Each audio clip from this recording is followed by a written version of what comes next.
So, a few people have been asking about the new feature in the new Helix software update,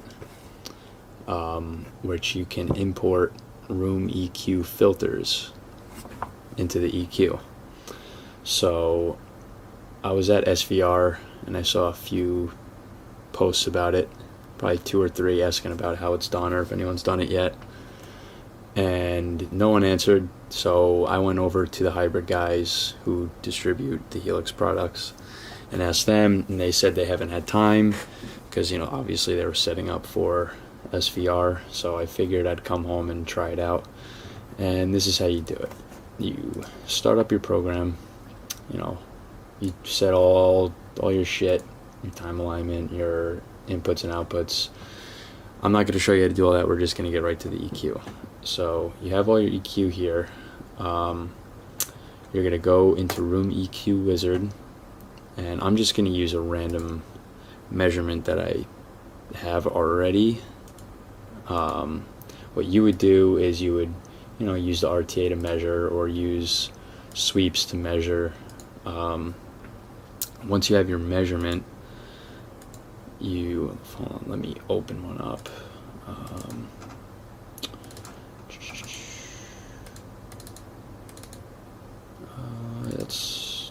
What is this? Alright, so this looks like this is probably a measurement of my desktop setup.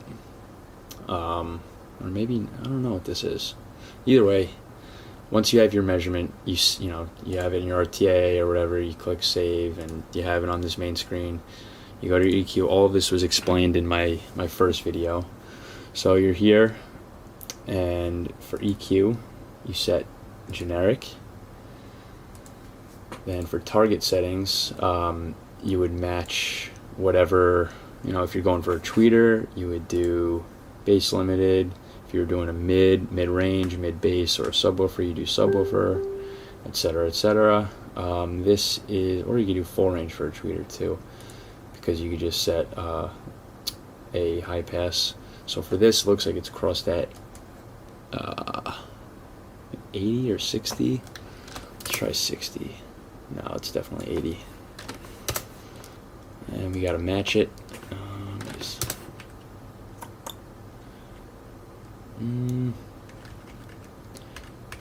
go with 85 dB. And you run the program to get the filters. However long this takes, so be it. Alright, so it's done running the program and you have all your filters.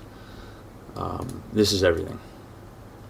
So what you're going to do in here, you know, if you hit R, the shortcut for this is on the main tab. It's the key R, and it's going to bring this up.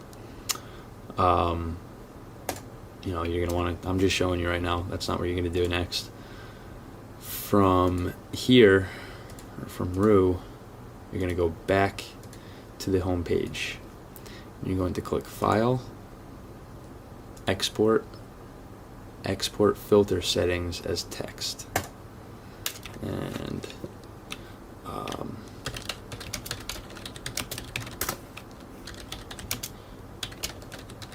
And you're going to save it somewhere. This is just on my desktop, so it's easy to find for the video. And you save it. So you go back to the program, hit R, and you're going to go to wherever you saved it. And this is going to pop up. Please turn down your audio source, yada yada yada. Click yes, and boom. That's it.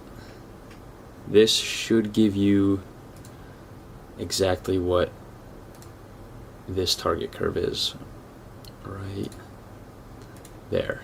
You know, it's not going to, because that's the beauty of a car,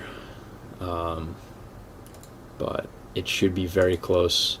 Maybe run it again and just input. I don't know how many times you can import filters.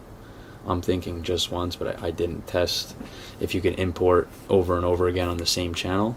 You know, let's see. Yeah, so it only does it for one channel. I wonder let's try this. Let's try linking some channels.